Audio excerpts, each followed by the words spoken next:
Hello, hi, and a very, very good evening to all my dear students. I welcome all of you on this platform. Okay, so let's get started with today's session. Let's see what is there in today's reading comprehension. As we discussed previously, that reading comprehension is all about understanding the totality of intentions.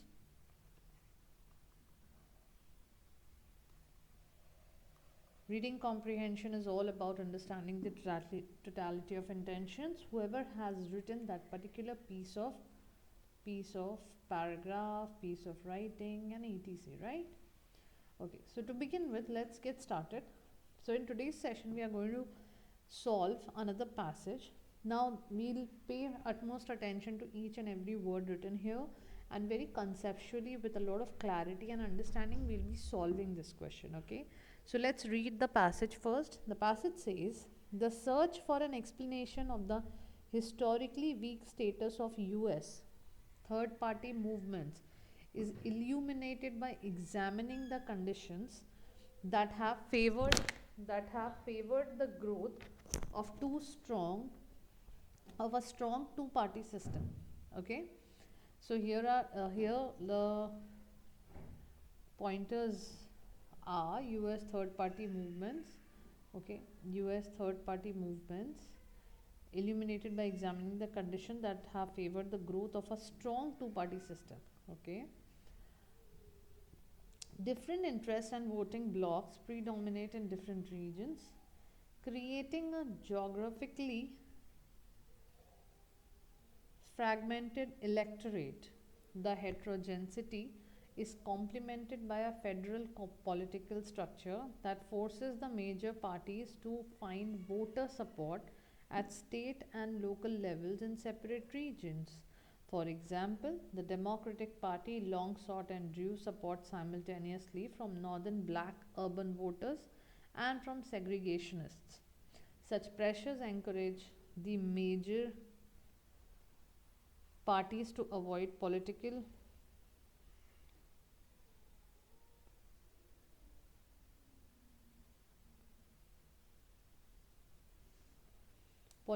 programs that are too narrowly or sharply defined. The non doctrinal character of US politics means that important new issues and voting blocs tend to be initially ignored by the major parties. Such issues, opposition to migration and the abolition of slavery, are two historic examples, tend to gain political prominence through third parties. Right? Okay, moving ahead. Ironically, the same factors that lead to the emergence of third parties contribute to the explanation of their failure to gain national political power. Parties based on narrow or ephemeral issues, social issues, also face inherent limits to growth.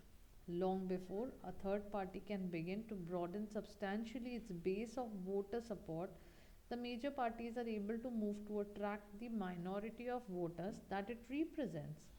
The Democratic Party, for instance, appropriated the agrarian platform of the Populist Party in 1896 and enacted socialist welfare proposals in the 1930s, in both cases winning much of popular base of these parties, except for the Republican Party, which gained national prominence as the Whigs were declining in the 1850s. No third party, has ever achieved national major party status. Only at state and local levels have a handful of third parties been sustained by a stable voting bloc that remains unrepresented by a major party. Moving on. Okay, so this was all about the passage. Let's move to the question. I'll just show you the passage quickly once again so that you read it on your own.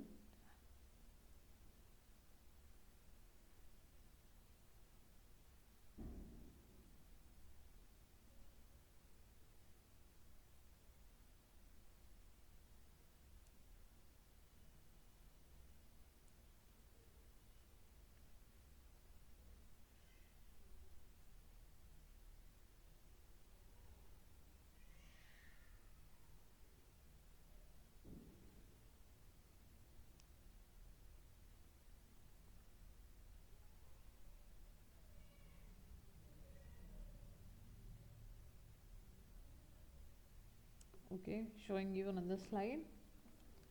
Just read this quickly so that we can answer the question and you are able to relate to the question.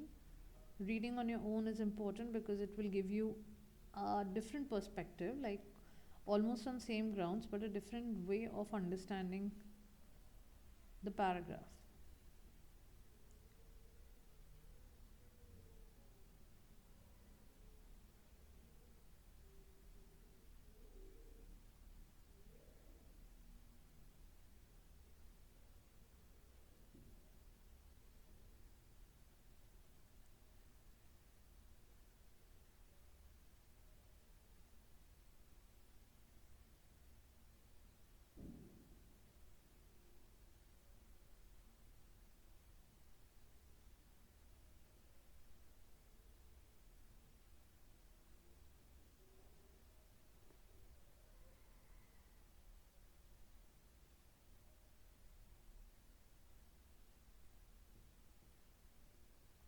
Okay, let's move to the questions part.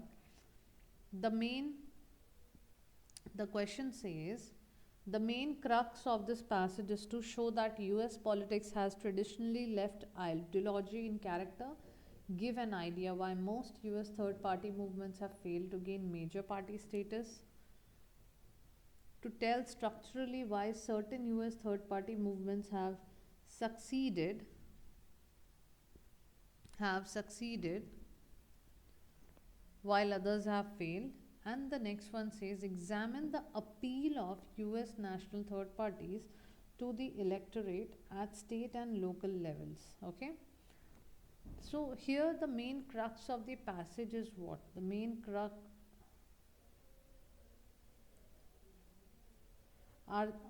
is the writer talking about, is he trying to show that US politics has traditionally left ideology in character? Is it giving an idea why most US third party movements have failed to gain major party status?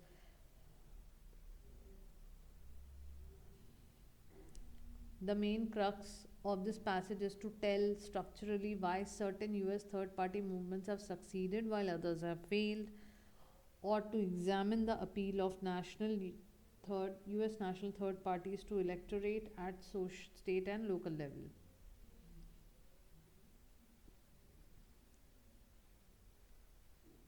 Okay, so we need to understand and choose an answer here.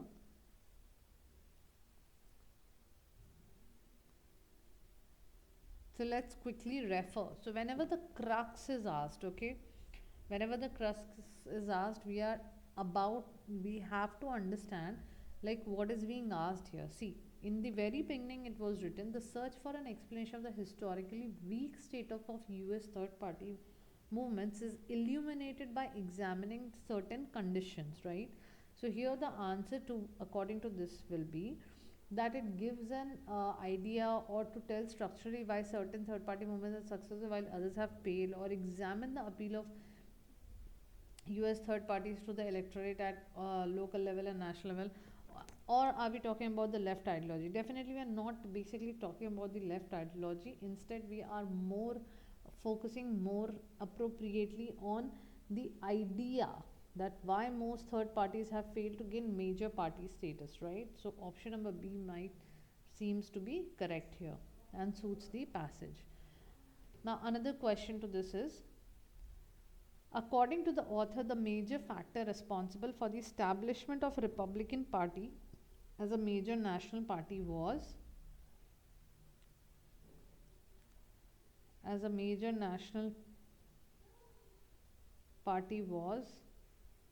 of tracing, point number 1, of tracing the historical rise and decline of second party movement in the United States, the simultaneous decline of an established major party, again the domination of major parties by powerful economic interests, or the polarization of national opinion at the time of a major social crisis. Now, according to the author, the major factor responsible for the establishment of Republican Party as a major national party was, let's read it quickly. See, except for the Republican Party, which gained prominence as the Whigs were declining in 1850. No third party has ever achieved national major party status.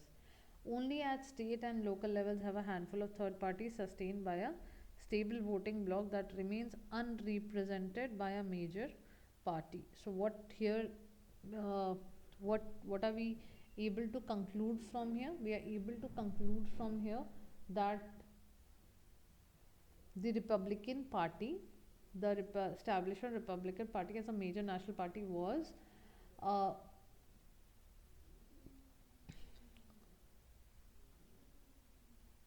was the simultaneous decline of an established major party, right? This will be the correct answer. Next, which of the following does the author suggests?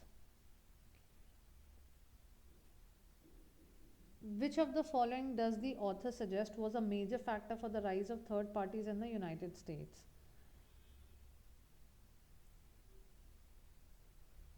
Coming again, which of the following? One second. Which of the following does the author suggest was a major factor for the rise of third parties in the United States? Weak conduct of major parties as politically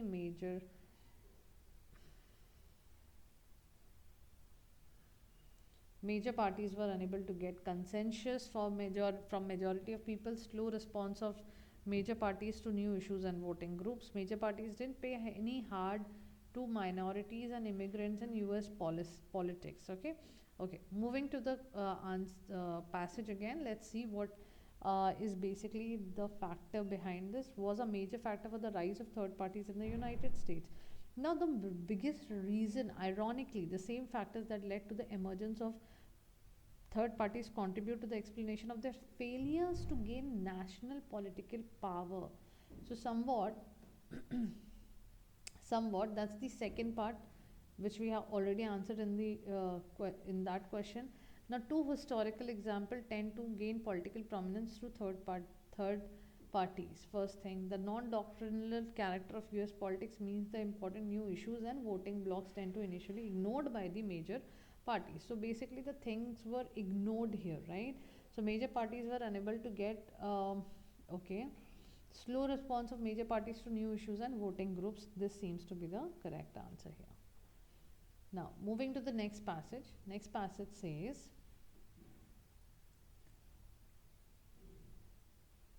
a major problem of Indian industrial and commercial development was the supply of capital. Until 1850, British capital was shy of Indian adventure.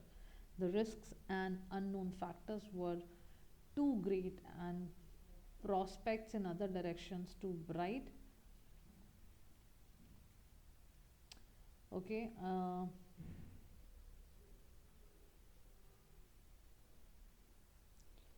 too bright. The working capital of the agency houses after 1813 at first consisted mainly of the savings of company's servants. Their cries of woe when these houses fell as the crisis of 1831 were loud and poignant. Indian capital was also shy for different reasons.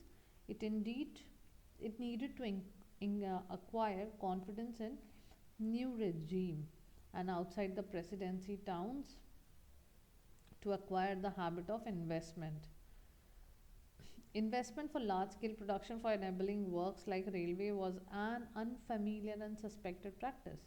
Thus, the first big development came when European capital was coaxed into the country by government guarantees or went on of its own free will to develop industries with which it was already familiar, as in the case of jute or coal. Indian capital followed where it was in touch with European practice, as in Bombay, and dealing with familiar products like cotton. These considerations throw into all the greater relief the achievement of the Tatars in developing iron and steel. Thus, the major part of the capital provided was British, with steadily increasing Indian proportion from 1900. As late as 1931 to 32, the capital of companies registered abroad was nearly four times that of companies registered in India. But this is not an exact guide because it leaves out of account the stock in British companies held by Indians as well as government stocks. Speaking plainly, it may be said that the capital of the cotton industry was mainly Indian.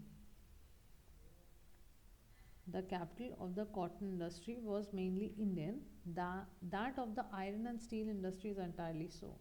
That of the jute industry about half and half, while the coal and plantation industries were mainly British, together with that used for the building of railways, irrigation, and other public works. Management in the cotton and steel industries was mainly Indian, though European technicians were freely employed there of the jute, coal, and the plantation industries being European. European, the jute men in particular being Scotch. Their capital, apart of course from government enterprise, operated through joint stock companies and managing agencies. The latter arose through the convenience found by bodies of capitalists seeking to develop some new activities and lacking any Indian experience of operating through local agents. It arose in the period after 1813 when private merchants took over the trade formerly monopolized by the company. The money would be found in Britain to promote a tea garden, a coal mine, or a jute mill, but the management would be confided to a firm already on the spot. The managing agency was the hyphen connecting capital with experience and local knowledge.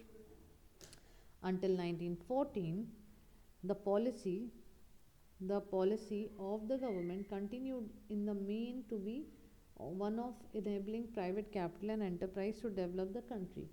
Direct promotion was confined to public utilities like canals and railways. The line between enabling and interfering action became distinctly blurred. However, in the case of the cotton industry, and there was tendency for enabling action to pass over into positive promotion of particular projects. This was most noticeable in the time of Lord Curzon with his establishment of an imperial department of agriculture with a research station at Pusa and Department of Commerce and Industry presided over by a sixth member of the Viceroy's Council. The First World War began the transition to a new period of active promotion and positive support. As the conflict lengthened, there arose a demand for Indian manufactured goods. India failed to take full advantage of this opportunity, partly because of uncertainty as to the future and partly because the means of sudden expansion were lacking. The outcome of this situation was the appointment of an industrial commission in 1916 under pressure from London. The commission criticized the unequal development of Indian industry, which had led to the missing of her war opportunity. A much closer cooperation with industry was planned through provincial departments of industries. Increased technical training and technical assistance to industry was proposed, while it was suggested that the central government should set up a stores department which should aim at making India self sufficient in this respect. The Commission's report was only partially implemented, but a stores department and provincial industrial departments were created and something was done towards promoting technical assistance. The importance of the report and its aftermath was that it marked the transition from the conception of Indian economy in broadly colonial terms with freedom for private enterprise to conception of India as an autonomous economic unit. Now you see, whenever we read any RC, and it is quite a lengthy one, like quite lengthy, right? It's a very good thing. Mostly people think that it's so lengthy, they get bored or they don't want like reading so much. But when the RC is lengthy, you have more of a direct question and you have more information. You have more information, and when you have more information to the questions asked, you can find answers very easily. That's one very good way of answering an RC when there is a lengthy paper. Okay. Now, the shorter the passage, the complexer the questions will be. Okay. Okay. Move. Let's move to the first question. Now, see, the first question says the following can be inferred from the passage. Now, what can be inferred from the passage? Industrial development of a country requires supply of extreme capital, external capital. Investment in uncertain industries is more when government provides guarantees against failures. Lack of indigenous technical expertise can be a constraining factor in a country's economic development, or enabling infrastructure like railways would have to be provided necessarily by the government. Market development for the final products is an important prerequisite for industrial uh, development. Now let's see. Option 1 is invalid because the passage talks about supply of capital, right? The passage talks about supply of capital and not the external capital. So this one is invalid. Now we need to check in how many options do we have option number 1. So these two options are not going to make our answer, that's for sure. Now, in option 2 can be inferred from the ninth sentence, almost ninth sentence of the paragraph, mm, which definitely says, lack of indigenous technical expertise can be constraining factor in a country's development, right? And then if I say option number C, sentence number C, that is for sure. Sentence number 2, industrial investment in uncertain industries is more when government provides guarantees against failure. Now you see, where do we have option number 2 and 3 together? We have option number 2 and 3 together only here. So this makes my correct. This answer is correct, right? And we again eliminate option number D. This is how you get to the answers, okay? Next, after the start of First World War, of the following could be likely reasons for the British government adopting a proactive stance towards Indian industry, except the major investors in India enterprises were British and they had missed out an opportunity. The war had created a huge demand for industrial goods. The British government wanted economic development of the country as India was strategic economically in the war. The development of Indian economy, okay, no, the desire to see India as a self-sufficient in technical expertise. Now you see, the correct answer would be India as self-sufficient in technical expertise. We read this in the paragraph, right? It was directly written here. The First World War began the transition of a new period, active promotion, positive support. As the conflict ended, there arose a demand for Indian manufactured goods. India failed to take full advantage of this opportunity, partly because of uncertainty as the future and partly because the means for sudden expansion were lacking. The outcome of this situation was the appointment of an industrial commission in 1960. You see, the desire to see India as self-sufficient in technical expertise. Next question says, from the passage it can be inferred that during the early part of the 20th century, starting a greenfield project was more difficult for an Indian capitalist than for an European one. Okay, definitely true as inferred from the passage. It was true on a selective case by case basis. No trend of discrimination between the two categories of capitalists can be inferred from the passage. Preference was given to British capitalists buffeted by the fact that the country was under British rule. So the correct answer is option number, I would say C, which says no trend of discrimination between the two categories of capitalists can be inferred from the passage, right? We can refer to the, if we refer to this part of the paragraph, as late 90s, the capital of companies registers abroad was nearly 4 times of the companies registered in, but this is not the exact guide because it leaves out account of stock in British companies held by Indians as well as the government. These considerations threw into all the relief. That's the major part of the capital provided was British with a steadily increasing Indian proportion from 1900. Okay. Next question. Okay, we have another passage here. Okay. Now the passage says, although it is well documented that women face difficulties in reaching senior positions in business, studies indicate that business proprietorship offers one way forward.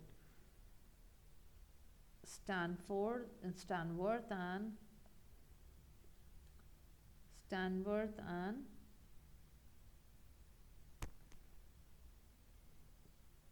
Curran. Stanworth and Curran suggests that members of ethnic and religious minorities, members of ethnic and religious minorities have often started their own businesses as a means of advancement. One advancement of ownership is the absence of organizational selectors. Proprietors need not meet employment criteria based on age, gender, or experience. Recent data confirm that women perceive self employment as a means for overcoming subordination. In 1985, 4% of employed women in Britain were self employed. More recent estimates are put at 6%. Between 1977 and 1980, the number of women owned enterprise in the US increased by 33%. Goffey and Sees. Goffey and Sees classify self employed women into four types by considering commitments to both entrepreneurial and conventional female values. Innovative entrepreneurs question conventional assumptions about the social position of women, and according to domestic commitments, Goffey and Sees suggest that entrepreneurs in a fourth category, domestics, have a limited commitment to entrepreneurial ideas and are strongly attached to a traditional female role. These women regard their business as secondary to their roles as mothers and wives. Hmm. As mothers and wife, right? So, proprietorship offers opportunities for self fulfillment and autonomy within parameters delineated by their obligation.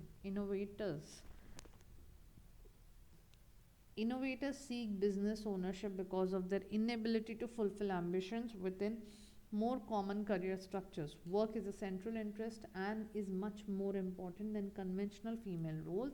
In a related category are radicals, proprietors who are active in collective political and economic ventures which promote female issues. Unlike innovators, their businesses are not oriented mainly to profit making. Rather, accumulated assets are used to further the long term interests of women. Goffey and Sees designate Goffey and Sees design I lost my sentence. Okay. Goffey and Sees designate a number of women as conventionals. Committed to entrepreneurship, they also remain attached to conventional female roles. Unlike many innovators, resentment about limited career prospects is rarely a motive for business startups. Conventionals are less likely to have been previously employed in large scale organizations.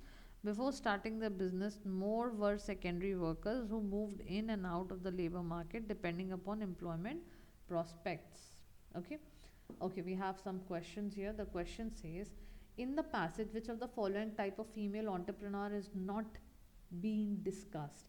A domestic considers strong attachment towards entrepreneurship ideals to come out of the role of wives or of mothers. Radicals are always keen in political and economic ventures to women issues. Innovators have strong entrepreneurship belief which are not live to see growth of themselves along common career paths. Women who are attached, women who are attached to entrepreneurship but are also attached to conventional female roles. Now, in the passage, which of the following type of female entrepreneur is not being discussed? We definitely have discussed this one. We definitely have discussed this one as well. We definitely have discussed this one as well.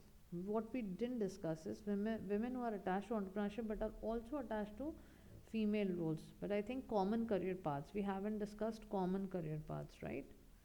Conventionals. We have discussed uh, innovation. We have discussed commitment to other roles. We have discussed. I think what we haven't discussed is common career paths, right? Okay, no, no. What we haven't discussed is about radicals.